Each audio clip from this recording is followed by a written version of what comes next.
Hey y'all, it's Liz again. This is the last response that I got tonight, so I'm going to go ahead and do it.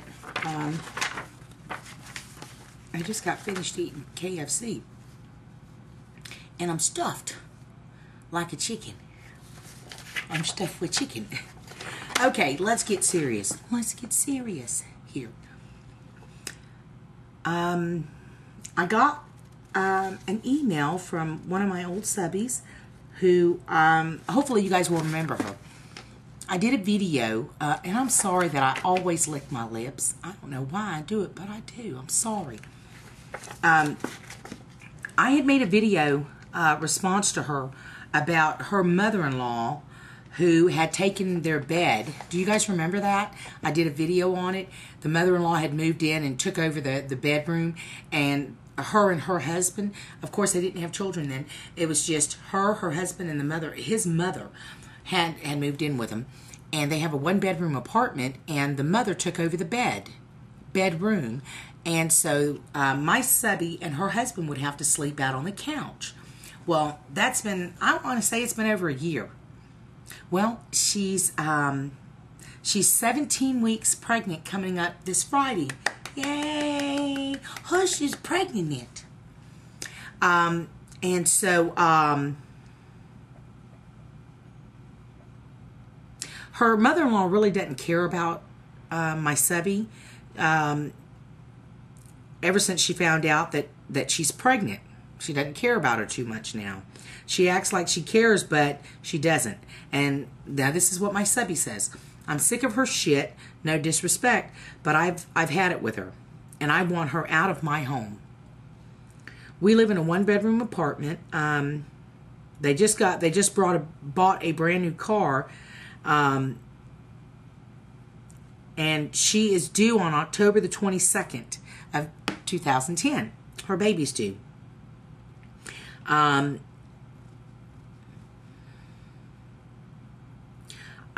We decided what we should do regarding about living issues because we hardly have any privacy in our house. She pops up while we're having sex in the living room since that's where they sleep, telling us to keep quiet and that I shouldn't have sex with my husband because of my pregnancy.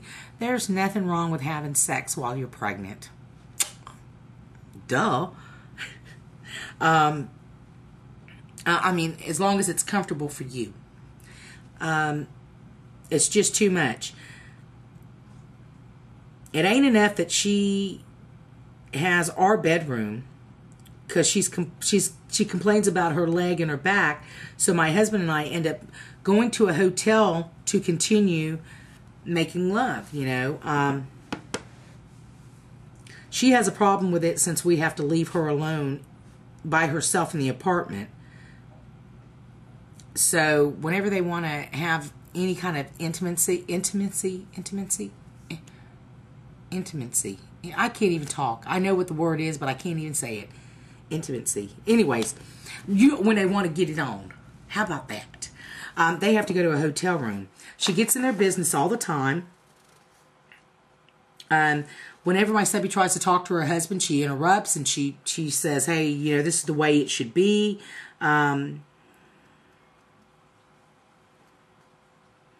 As far as my subby's concerned, she feels like it's not even their house anymore, that the mother-in-law has taken advantage of them.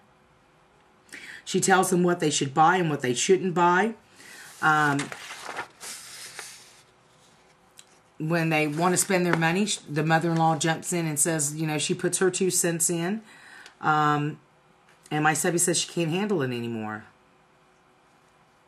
She ended up in the hospital because she started bleeding when she was 2 months pregnant because of the stress.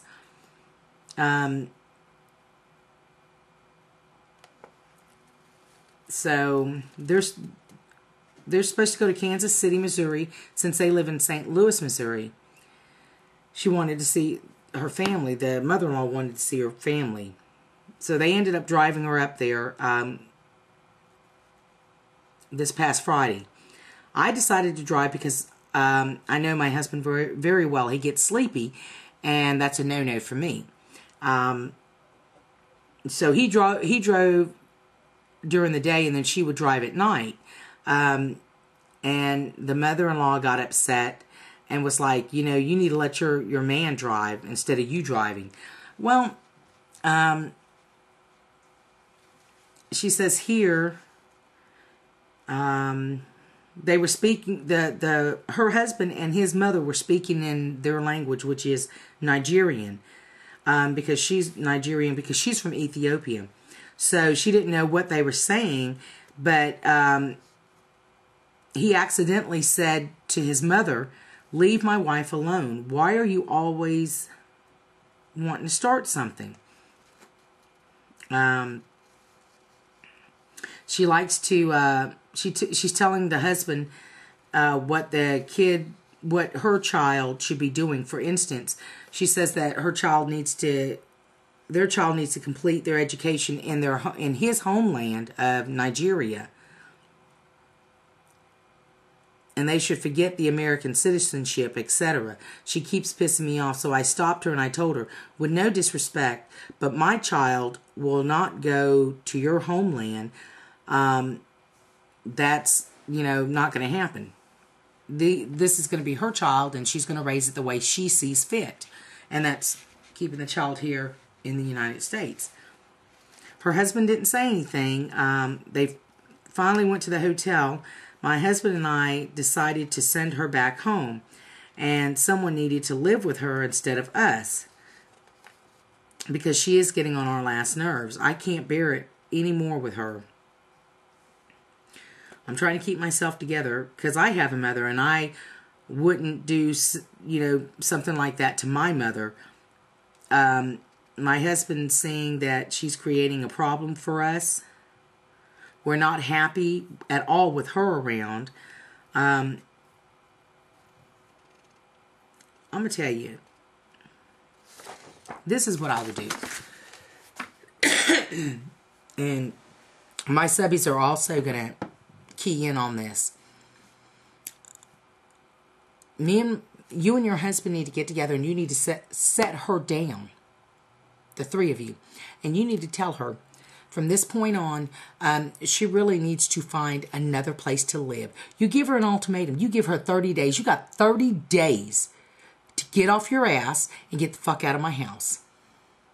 I'm going to tell you, I understand that that's your mother-in-law and that's his mother, but sometimes shit don't work. She needs to be on her own. She needs to have her own place and live her own life and stop living through her child, through her son. You're fixing to give birth to your first child. And if she can't be there for support, then she needs to get the fuck out. And as far as, and I told you this before, she wouldn't be sleeping in my goddamn bedroom. No, sir, buddy. I love my mama, but you know what? It wouldn't happen. She'd have to sleep on the couch. We have a one bedroom. You're going to sleep on the couch. And I wouldn't think about getting a 3-bedroom place so mama can come live with us. You need to contact his brothers and sisters and say, hey, we've had her for so long, it's time for someone else to take care of her. I can't take care of her. She's got to move out of my house. And you put your foot down. You tell your husband to stand firm with his mother. It's okay. The mother will understand. She might not understand at first, but as time goes on, she'll get over it. But you need to be like, no hell. Get all your shit. Get it out of my bedroom. I'm putting all my shit back in the bedroom. And me and my husband's going to have time to ourselves in our bedroom. You tell her that. You make her ass go out on the couch and sleep. She ain't fucking shit. You guys are. Y'all need the privacy. You guys need your own room.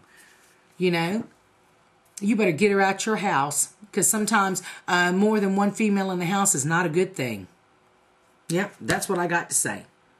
Y'all, help me out here. Tell her what she should do. Kudos to you. Put her ass out. Get her out of your bedroom. If you can't put her out of your apartment, get her out of your bedroom. And when you guys decide to move, which is soon, hopefully, don't leave a forwarding address for her ass, because she wouldn't be moving in with me. All right, y'all leave your comments. Deuces. Hey, let me know what happens. Bye.